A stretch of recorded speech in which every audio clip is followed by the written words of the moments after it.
motherfucking Eagle Double G. Snoop Dogg. ले आओ रे कोई था ले आओ सुन गावो सो भाग जाए दो सुन गावो सो हाँ तो हम फेंक देम पानी होगी ये बुता जाई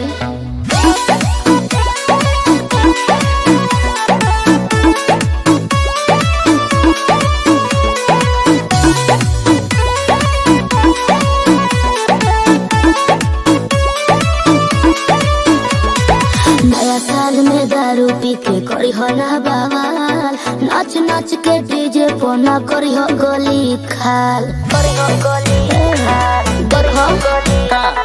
नया साल में दारू पी के करी हो ना बवाल नाच नाच के डीजे पर ना करी हो गोली खाल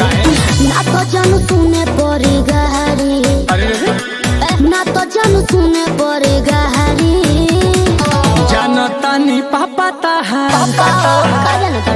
हमेशा कहारी मुर्गा भुजाही बाकी तोहरे दुआरी कंगरी फेंकाई ताहर घर के पिछुआरी मुर्गा भुजाही बाकी तोहरे दुआरी मुर्गा भुजाही बाकी तोहरे दुआरी मुर्गा भुजाही तोहर मां पैबो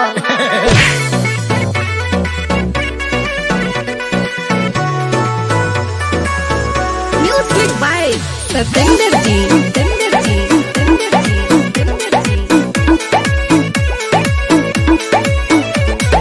तोहरा संगे संगे तोहर दोस्त भी सारा एक नंबर के बाद तो इलू चला वाला ए होलू चला वाला तोहरा संगे संगे तोहर दोस्त भी सारा एक नंबर के बाद तो इलू चला वाला गुजारा तू धन कली हो आके 12 बजे राती में मिलन कली हो भाई के रहता पहरेदारी भाई के रहता पहरेदारी हमारा ऊपर रही सब जिम्मेवारी मुर्गा भुजेंगे बाकी तोहरे दुआरी देख ले हम जान हमार कौन का कहबारी मुर्गा भुजेंगे बाकी तोहरे दुआरी मुर्गा भुजेंगे बाकी तोहरे दुआरी मुर्गा भुजेंगे बाकी तोहरे दुआरी